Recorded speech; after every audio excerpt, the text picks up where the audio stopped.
दोस्तों, अंतर्राष्ट्रीय स्तर पर भारत ने बड़ी ताकतें जैसे कि रूस, चीन, अमेरिका के साथ अब जैसी अंतर्राष्ट्रीय कूटनीति अपनानी शुरू की है। ये सुनकर के आप भी भारत की कूटनीति की तारीफ करेंगे। असल में कुछ दिनों पहले ही भारत ने अमेरिका के सामने अपना प्रस्ताव रख दिया है कि अगर आप भारत पर लगाए गए 50% टैरिफ को नहीं हटाते हैं तो इससे सिर्फ हमें नुकसान नहीं बल्कि आपको भी नुकसान उठाना पड़ेगा। वहीं दूसरी तरफ भारत ने पूरे टैरिफ को 15% पर लाने का आखिरी प्रस्ताव दिया है और तीसरी तरफ भारतीय कंपनी रिलायंस और भारत की कई और कंपनियों को परमिशन मिल सकती है रूस से एक बार फिर तेल खरीदने पर। और दूसरी खबर भारत ब्राजील से सामने निकल के आ रही है, जहां पर अब दोनों देश जर्मनी, फ्रांस को पीछे छोड़ते हुए जल्द ही जितने भी हमारे सबमरीन प्रोग्राम होंगे इसमें एक साथ मिलकर पार्टिसिपेट करेंगे। इसमें डेवलपमेंट से लेकर के इनकी मेंटेनेंस सब कुछ शामिल की जाएगी। तो जानते हैं आज के इस वीडियो में दोनों ही इंपॉर्टेंट अपडेट डिटेल्स में। यदि आपको हमारा काम पसंद आए वीडियो को लाइक, चैनल को सब्सक्राइब जरूर कीजिएगा, क्योंकि आपका ये छोटा सा काम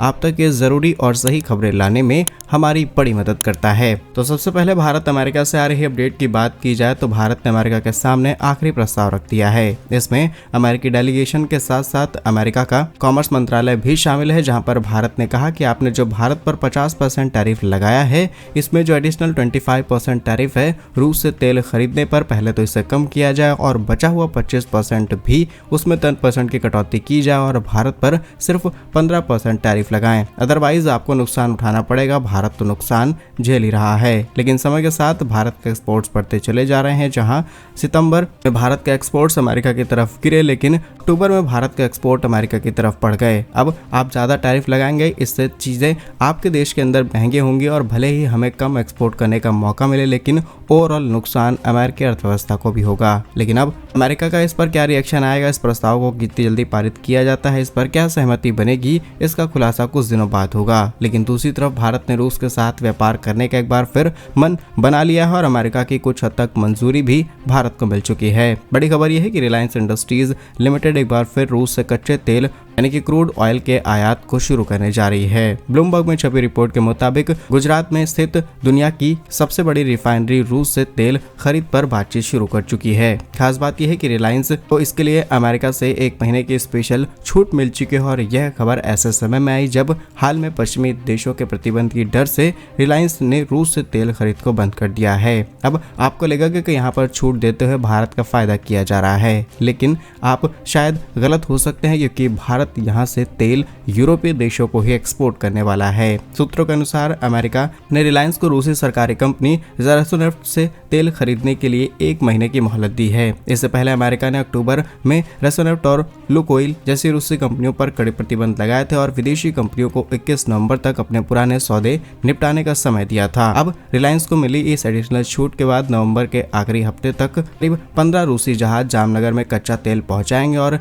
रिलायंस ने प्रतिबंधों के बीच एक ऐसा रास्ता निकाल लिया है जहां पर जामनगर कॉम्प्लेक्स के अंदर 2 रिफाइनरियां हैं। एक refinery special economic zone refinery है और यहां से तेल यूरोप और अमेरिका को एक्सपोर्ट किया जाता है। अब आप समझ गए होंगे कि ये पूरा गेम आखिर क्या चल रहा है। और दूसरी है डोमेस्टिक रिफाइनरी, जिससे भारतीय बाजार के अंदर तेल एक्सपोर्ट किया जाता है। कंपनी ने साफ किया है कि अब जो रूसी तेल आ रहा है उसे केवल घरेलू यूनिट के लिए ही प्रोसेस किया जाएगा। इससे यूरोप या फिर उनके नियमों से हम बच सकते हैं। लेकिन आपको बता दें कि यूरोप और तमाम पश्चिमी देशों के अंदर तेल एक्सपोर्ट करते हुए भारत कई गुना ज्यादा पैसे भी कमा रहा था। और सिर्फ इस साल के आंकड़े देखा जाए तो रूस भारत के लिए टॉप सप्लायर था जब तक अमेरिका ने रोक नहीं लगाई और एक दिन में हम रूस से 17.8 लाख बैरल तेल खरीद रहे थे। उसके बाद दूसरे नंबर पर इराक, तीसरे पर सऊदी अरब और चौथे पर अमेरिका था। हालांकि अमेरिका के साथ भी भारत की तेल खरीद बढ़ी है और अमेरिका अपने तेल बिजनेस के लिए किसी भी हद तक जा सकता है। जब वो वेनेजुएला के अंदर सत्ता परिवर्तन कर सकता है, पूरा कंट्रोल लेने की कोशिश करता है, तो भारत को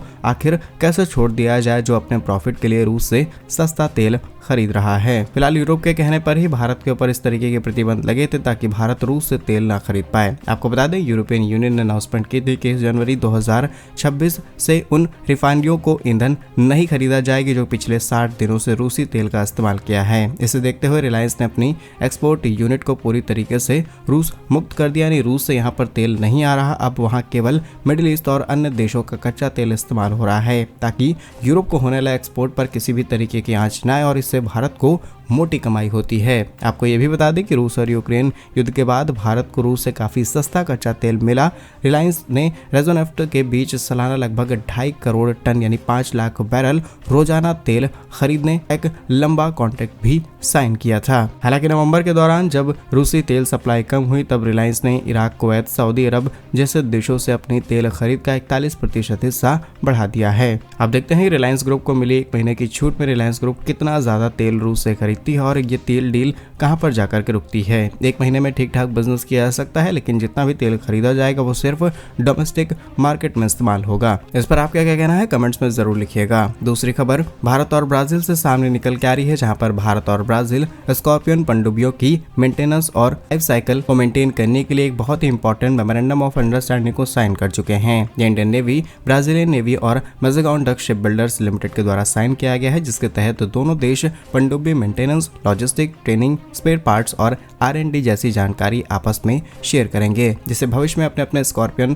programme, specially scorpion submarine programme को लंबे समय तक मजबूत किया जा सके। रिपोर्ट्स के अनुसार भारतीय नौसेना के प्रमुख एडमिरल दिनेश त्रिपाठी ने 9 से 12 दिसंबर 2025 को ब्राजील की यात्रा की और यात्रा के दौरान ही दोनों नौसेनाओं और मेज़ेगॉन डक शिप बिल्डर्स लिमिटेड के बीच स्कॉर्पियन क्लास पनडुब्बियों के रखरखाव का एक त्रिपक्षीय समझौता साइन हुआ है। यह memorandum of understanding specially maintenance, life cycle support, logistic support, training और एक्सपीरियंस शेयर, इसी के साथ टेक्नोलॉजी शेयर करने पर फोकस करता है। इससे पता चलता है कि भारत ने अपने डिफेंस सेक्टर को कितना ज्यादा डाइवर्स कर दिया है। फिलहाल ब्राजील के साथ हुआ साइन ये समझौता अगले 10 सालों के लिए वैलिड रहा और आगे चल के इसे और ज्यादा एक्सटेंड किया जा सकता है। लेकिन अगर डाइवर्सिफिकेशन की बात की जाए तो भारत ब्राजील के साथ साथ फ्रांस, जर्मनी और स्पेन के टच में भी है, जहां से जल्द ही एक नेवी के लिए सबमरीन डील फाइनल हो सकती है, जिसमें भारत का प्रोजेक्ट 75I को स्पेशली इंक्लूड किया जाएगा और अब कुछ हद तक रशिया की भी पार्टिसिपेशन इस प्रोजेक्ट में हो सकती है। फिलहाल फ्रांस की कंपनी नेवल ग्रुप के साथ भी बातचीत चल रही है, जिसमें स्कॉर्पियन क्लास पनडुब्बियों की डेवलपमेंट एंड ऑपरेशन शामिल है। भारत की कलवरी क्लास जो कि MDL मुंबई और ब्राजील के PROSU प्रोग्राम के तहत की जा रही है। आप देख सकते हैं कि यहाँ पर एक भारतीय कंपनी ने पार्टिसिपेट किया है। दैट मीन्स कि अब ये सारी चीजें भारत के अंदर की जाएंगी। डिफेंस के अंदर हम मेक इन इंडिया का टच देने की पूरी कोशिश करते हैं ताकि देश के अंदर सारे काम इजीली किए जा सके और विदेशी कंपनियों पर जो हमारी निर्भरता है उसे खत्म किया जा सके। वहीं रिपोर्ट्स के अनुसार एक और एडिशनल डिटेल्स आपको देते हैं, जहाँ पर भारत ने कालबारी क्लास स्कॉर्पियन पनडुब्बियों पर भारी निवेश किया है, जिनकी ऑपरेशनल अवेलेबिलिटी सीधे मेंटेनेंस, प्रैक्टिस, स्पेयर पार्ट्स और डकयार्ड स्किल्स पर निर्भर है। ब्राजील के साथ साइन हुए MOU से दोनों देशों को अनुभव मिलेगा। इसमें फॉल्ट पैटर्न को आइडेंटिफाई करना, बेस्ट प्रैक्टिसेस, इंडिजिनियस कंपोनेंट्स का इस्तेमाल करना, MRO यानी कि मेंटेनेंस, रिपेयर, ओवरऑल फैसिलिटी और ज्यादा फ्लेक्सिबल हो सकती है। इंडियन नेवी को और ज्यादा मजबूत किया जा सकता है और भविष्य में जितने भी प्रोजेक्ट हम यहाँ पर शामिल करेंगे उसमें भारत को एक एडिशनल एज मिल जाएगा। अब यहाँ से होने वाले एक्सपीरियंस से भारत भविष्य में जितनी सबमरीन डील साइन करेगा उसमें हम ये इजीली पता लगा सकते हैं कि अगर इसकी MRO फैसिलिटीज या फिर मेंटेनेंस ज्यादा महंगी है तो हमें उस डील से बचना चाहिए। तो ये बहुत सारे छोटे छोटे एक्सपीरियंस हैं जो कि लॉन्ग टर्म एग्रीमेंट्स में भारत की हेल्प करेंगे। बाकी क्या कुछ सोचना है आपका इन दोनों रिपोर्ट्स पर कमेंट्स में जरूर लिखिएगा। भारत कैसे ही वीडियोस पाने के लिए वीडियो को लाइक, चैनल को सब्सक्राइब जरूर कीजिए। वंदे मातरम, भारत माता की जय।